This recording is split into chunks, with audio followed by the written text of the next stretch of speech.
Ai, linksmai gyvenasi. Oi, kaip linksmai. Mano antra pusė, moteris, turi vyrą draugą, su kuria kalbasi telefonu vos ne kasdien ir su kuriuo sieja labai stiprus emocinis ryšys. Jie draugauja dar nuo prieš man atsirandant. Jis turi žmoną, tačiau ji apie tai nežino. Įdomiai. Mano partnerė aiškina, kad jis jai yra tik tais artimas draugas ir kad tarp jų nieko daugiau nėra. Aš nelabai suprantu, kaip taip gali būti. Tu labai teisingai nesupranti, nes taip negali būti. Draugystė tarp vyro ir moters įmanoma tik tais santuokoje. Visa kita yra preliudija į kažką. Ne? Tai labai stiprus emocinis ryšys, tai Dieve brangus. Moteris gyvena per emocijas.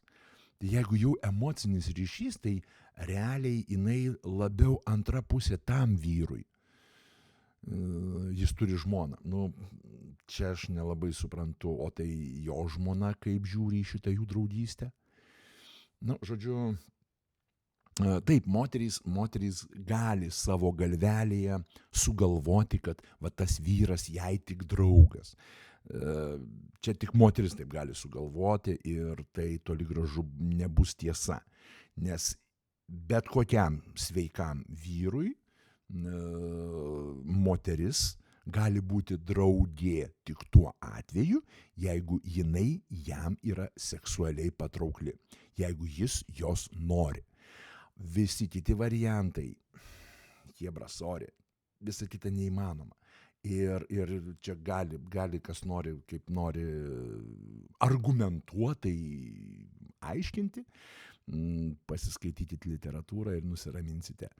Draugystės tarp vyro ir moters nebūna. Galit patikrinti, paimti ir parašyti žinutę. Jeigu jūs moteris, parašyti žinutę. Man nusibodo, aš truputėlį išgėriau ir pasakysiu tau tiesą. Aš tavęs noriu. Ir paskaičiuokit, per tiek minučių jis atsidurs prie jūsų durų. Ta prasme, labai paprastas, kai sakant, patikrinimas. Ir, taip. Nebūna draugystės tarp moters ir vyro, jeigu vyras tyliai, paslapčia nenori jos išdulkinti. Taip kad, nekvailiokit. Čia viskas labai paprasta.